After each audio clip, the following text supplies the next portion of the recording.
Welcome to Sundarban. এক রাত 2 দিনের এই ছোট্ট প্যাকেজে আপনাদেরকে স্বাগত।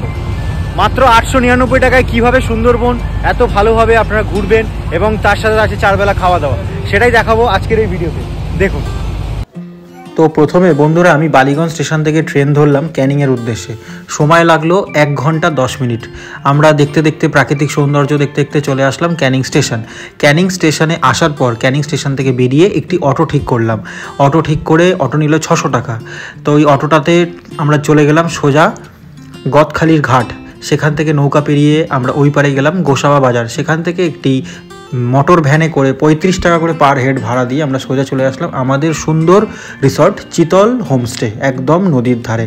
এখানে বড় রুম, মানে ডবল বেডের রুমও আছে, সিঙ্গেল বেডের রুমও আছে, তার সাথে বাথরুম ভীষণ সুন্দর। মাত্র 899 টাকায় এত সুন্দর রুম। আর খাওয়া দাওয়া 2 রকমের মাছ, গলদা চিংড়ি, রুই মাছ, তারপরে ভাত, ডাল, স্যালাড দিয়ে খেয়ে দিয়ে প্রাকৃতিক সৌন্দর্য দেখতে দেখতে এবং রিসর্টটাকে ভালো করে ঘুরে নিয়ে আমরা রেডি হয়ে গেলাম।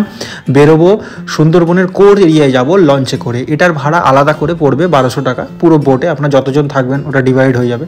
তো আমরা দেখুন বিভিন্ন প্রজাতির পাখি, বক, সারস পাখি দেখতে দেখতে সজনেখালি ওয়াইল্ড লাইফ ওয়াচ টাওয়ারে গেলাম। ওখানে গিয়ে একটা বিরল প্রজাতির কচ্ছপ এবং কুমির দেখলাম। তারপর ওই ওয়াচ টাওয়ারে, সজনেখালি ওয়াচ টাওয়ারে উঠলাম, যেখান থেকে দেখলাম যেখানে বাঘেরা এসে জল খায় এবং আমরা মনে হলো আমরা খাঁচার মধ্যে আর পশু পাখিরা উন্মুক্ত।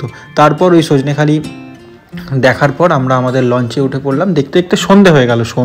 সূর্যাস্তর সময় যা সুন্দর লাগছিল, ওখানকার ওয়েদার অসাধারণ লাগছিল। এই করতে করতে আমরা 3 বন্ধু মিলে খুব মজা করলাম, খুব হাসি ঠাট্টা আনন্দ করতে করতে আমরা একটু চা পকোড়া খেয়ে নিলাম লঞ্চের মধ্যেই।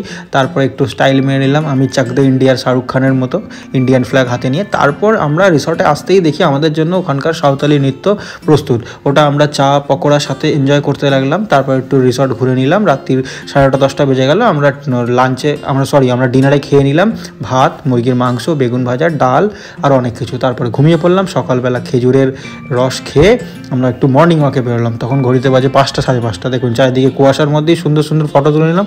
বেলা বাড়ার সাথে সাথে 1 কাপ চা খেয়ে নিলাম। চারিদিকে কাগজ ফুল, পলাশ ফুল এনজয় করতে করতে আমাদের টিফিন চলে এলো।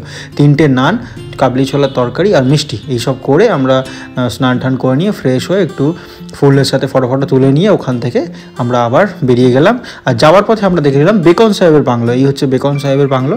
এটা দেখে নিয়ে আমরা ওখান থেকে গোসাবা থেকে লঞ্চ করে আবার আমরা চলে আসলাম গদখালি ঘাট। এখানে এসে আখের রস খেলাম। তারপর এখানে দেখুন বাস আছে 50 টাকা ভাড়া, টিকার আছে 50 টাকা ভাড়া, অটো আছে 600 টাকা রিজার্ভ। এরকম করে আপনারা চলে আসতে পারেন ক্যানিং স্টেশন। আমরাও চলে আসলাম ক্যানিং স্টেশন। তারপরে দুপুরবেলা 3টের সময় আমরা ট্রেন ধরে চলে আসলাম আবার আমাদের